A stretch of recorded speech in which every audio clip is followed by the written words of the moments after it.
if we have to inspire others to do certain productive work, we have to be an example of ourselves. It is true that there is no such thing as yours or ours. When we throw a waste, it must go somewhere, and that somewhere can hamper the well-being of our surrounding. Let's hear what Dr. Henam Sonia, Deputy Program Manager, Center for Science and Environment, New Delhi, have to say on the topic, the junk at my doorstep. Interviewing her is Kagzing Tabam Ritesh Sharma.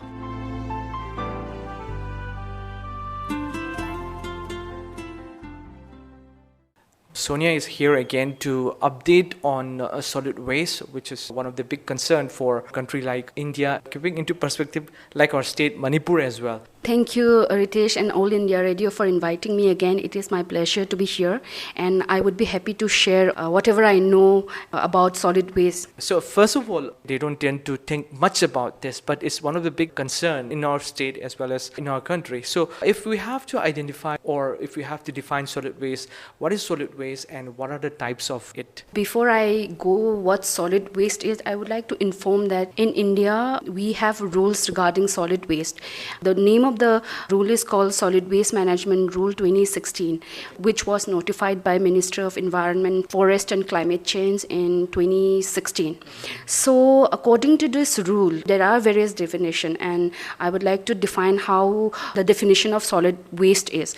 Solid waste simply means and includes solid or semi-solid domestic waste, sanitary waste, commercial waste, institutional waste, catering and market waste, and non-residential waste, which also can include street sweeping, silt remove, or is collected from surface drain, even horticultural waste. So, the list goes on and on. But it doesn't include biomedical waste, industrial waste, and e-waste and battery waste, and radioactive waste generated in the area in and around the local authorities.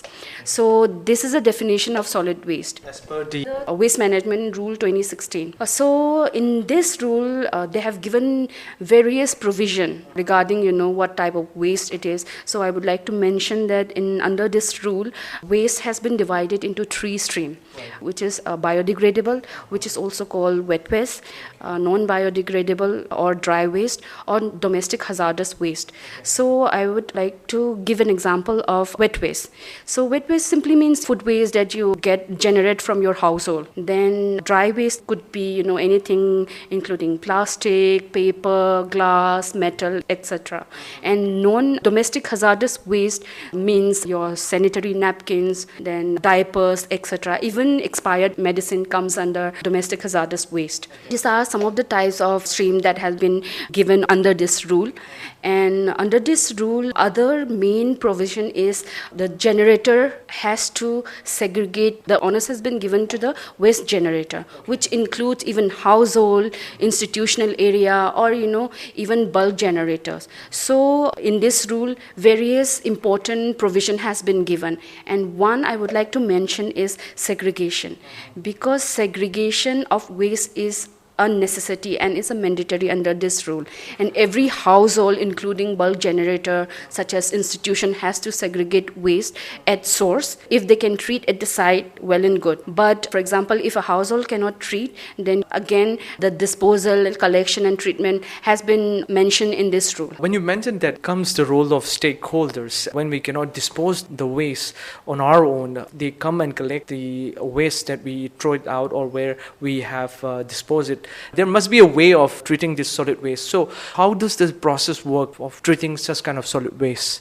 Yeah, so Ritesh, what? Waste, for example, the wet waste that we get, before I get into treatment and disposal system, I would also like to give you a brief detail about what is the composition of waste that we get in India or even in Manipur. So according to various studies or even document from Central Pollution Control Board, the composition of waste is, for example, for wet waste, is about 50 to 60 to 70, under 50 to 70% in India. And all this dry waste means like plastic and all, it comes about 30 to 20% of, it's still high. And remaining, inert waste is about 5%. Inert waste include, when I was describing about what solid waste is, you talk about silt, all this, then sweeping, when you sweep road, you get all that waste. All those waste comes under this inert waste as well. So these are the composition. But in terms of Manipur, to be very honest, recently I was able to visit, even if you can see waste scenario in Manipur, you can see plastic all over. When you read a government official document, like biodegradable waste is always in higher percentage. But I had a chance to visit this waste processing facility in Manipur, been set up in Lamding, and the amount of dry waste that I could see, especially plastic, it's humongous. So we really need to do an inventory in composition in Manipur. And I guess even in the rest of India, because how composition or even how waste generation is estimated in India. There is not an actual figure. According to the Central Pollution Control Board, waste generation in India is about 62 million tons per year, per annum, which is quite a lot. This has been estimated by a thumb rule. India, we estimate waste according to the per capita per day. So for small cities, it's about 0.3 to 0.5. And for big cities, big metropolitan cities, it's about 0.8. But I feel that if we study deep down, metropolitan city, it might be 1 kg as well. So even in Manipur, for example, when I was going through various documents, it is being said that like CPCB data, because they have to file annual report to the State Pollution Control Board, and State Pollution Control Board has to send it to Central Pollution Control Board. So the data that I gather from there is that biodegradable is more. But I think the current scenario in Manipur, dry waste is even higher than what they have estimated. So it's a big challenge, I would say. So, the amount of waste that we're getting, we also need to find certain solution, certain treatment solution which is sustainable. Under this rule, it also says all this waste needs to be segregated. That's the first step. And after segregation, this wet waste, the treatment option that we have is composting or biomethanization. And for dry waste, it has to be sent for recycling. But recycling, even dry waste, includes some of the dry waste that has, for example, plastic. Some of them can be recycled and some of them cannot be recycled. So those who can recycle can be sent to any recycling center. In case of Manipur, there is no recycling center as such, authorized recycling center. Are you serious about that? Yeah, but there are few small industries that have been set up, small company, where they're accepting plastic in Manipur as well, where they're reusing the plastic and making it into other various products such as pipes or even sanabun. I saw it recently only, and even water mug. So they're trying to do things like that, and the government is also trying to link all these new enterprises in order to manage this plastic waste as well. One thing is that in spite of having local bodies, there are various departments, and in spite of having lots of policies, what is the thing that is dragging this solid waste problem behind, or what is missing in between that is making the solid waste management a big issue? Well, the issue is such that people these days, they just generate, but they don't think about the future. And I feel one of the main challenges and issue that we face is non-implementation of the rules or even bylaws that you have, any cities that have. Because under this rule, various responsibilities and duties of stakeholder has been mentioned. But as you can see, the implementation is lax. And why it is lax could be various reasons. Could be, for example, everybody thinks that municipality or even municipal corporation or any urban local body is responsible for, managing this waste. Of course, they are also responsible authority.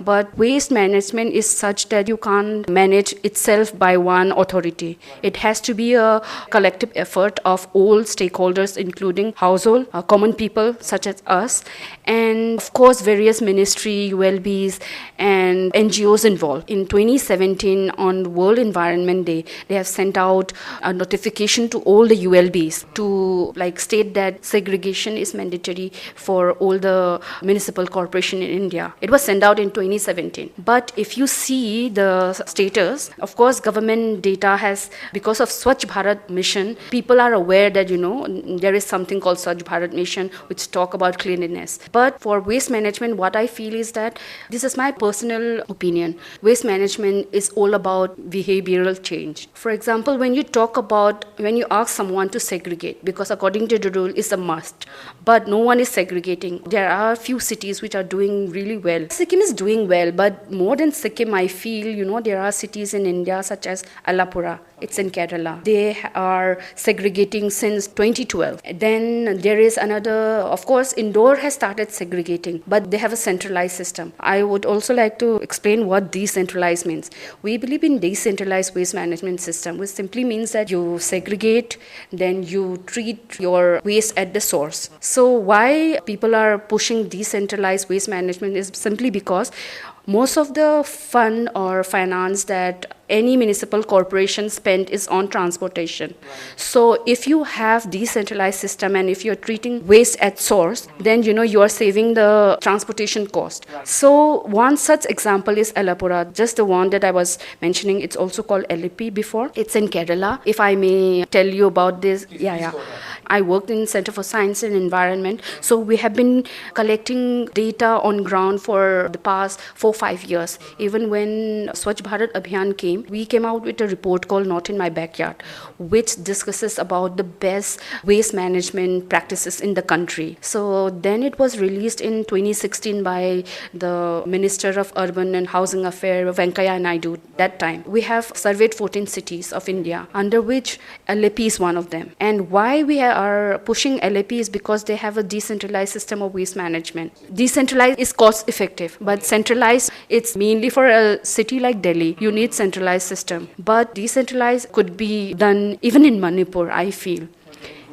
Yeah, in rural areas, even in Imphal also, if you have a space for community composting center, people can just come and deliver their waste there. For example, in Alapura, fascinating part is that way back in 2012, there was protest in LAP near Sarbodiapuram village because this was the disposal site. The village started protesting, because of the disposal of waste. It's not proper disposal, dumping site only. It was a dumping site. So because of it, there was smell. They were scared that might lead to various health effects. And in fact, it also lead to chikungunya. So by that time, the MLA that worked there, Mr. Thomas Isaac, he is the current finance minister of Kerala. So he started thinking that if I am not able to help my constituency, then what is the use of being an MLA there? So he started a program called Clean Home, Clean City. So it is based on decentralized waste management. And the best part about this system is that municipality is not collecting waste from the household. They have a community composting center. The household segregate waste. The segregated waste are deposited in that community composting center. So they are doing composting, aerobic composting system, and it's called Tumbur Muzi bins. So it's a aerobic composting bin, and the household just go and you have to deposit only. For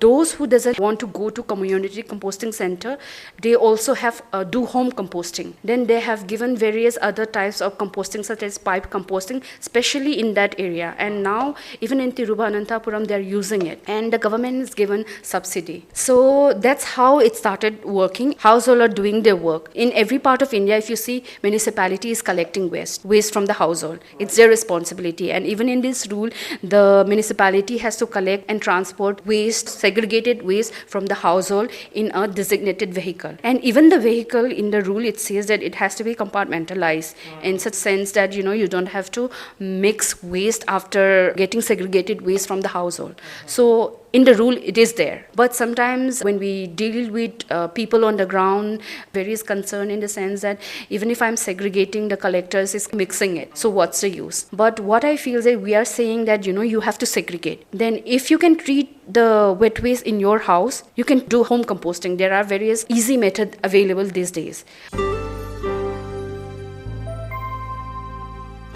Robert Swan said, "The greatest threat to our planet is to believe that someone else would save it. So to believe it or not, the choice is yours." You heard the first part of the talk, The Junk at My Doorstep, with Dr. Henam Sonia, Deputy Program Manager, Center for Science and Environment, New Delhi. Interviewing her was Kaksintabam Ritesh Sharma. We will be back for the concluding part next week.